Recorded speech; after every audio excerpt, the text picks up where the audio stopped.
Okay, it's only going to be a quick one this morning, but one thing that's kind of interesting, an experiment I did last night.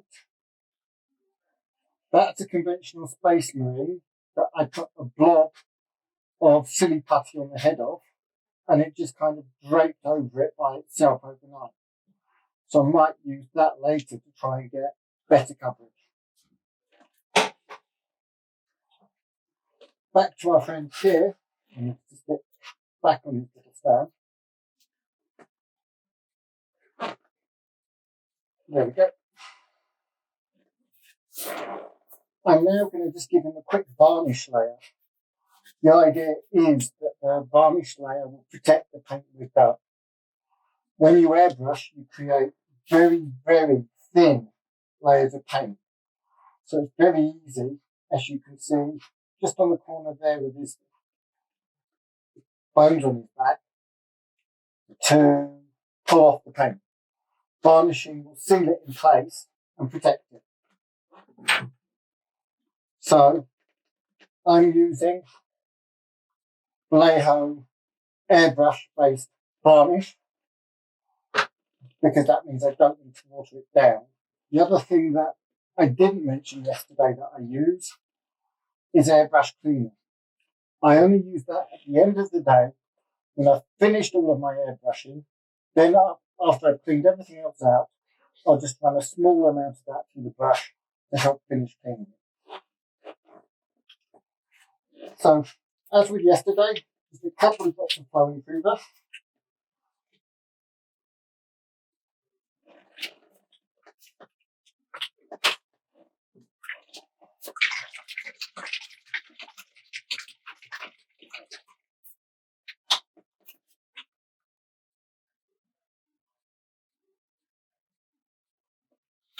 About 10 drops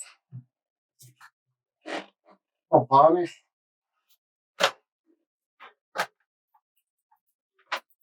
Twizzle it around.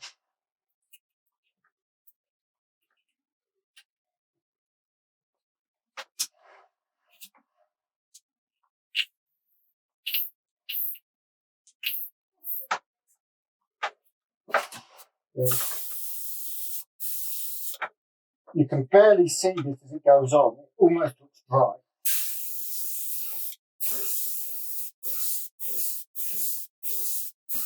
But what you do see is all of the gloss disappearing.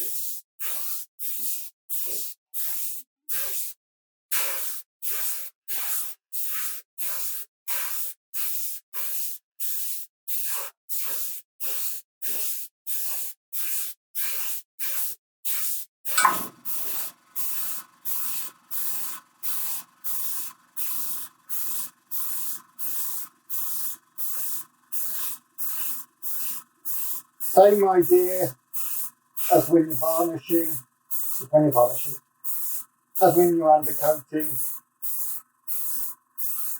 Get in at every angle.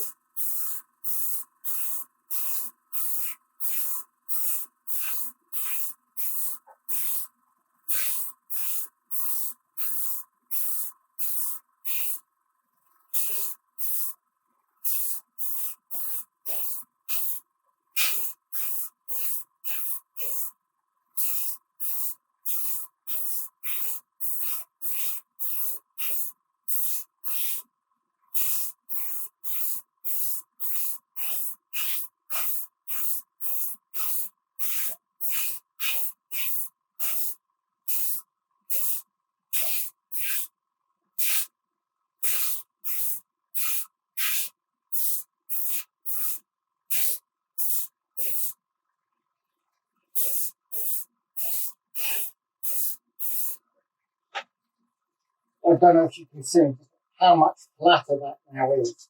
This varnish is very, very matte.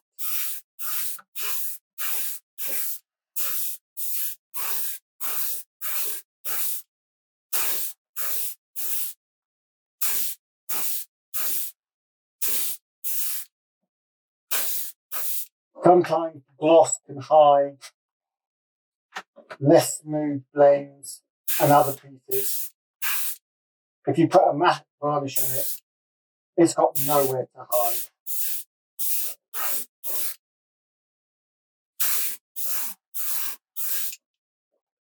So really, that simple. I will now give the airbrush a very thorough clean, and this time I will actually use the cleaner to make sure the varnish is completely clear before I move on to using paint again later.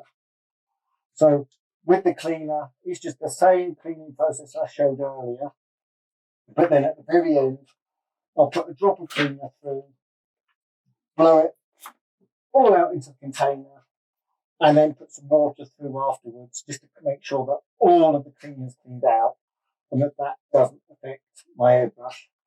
And then open it up to blow any remaining water out and dry up all the parts. I'll do a separate video if you want one for detailed cleaning with an airbrush, but you only do that occasionally.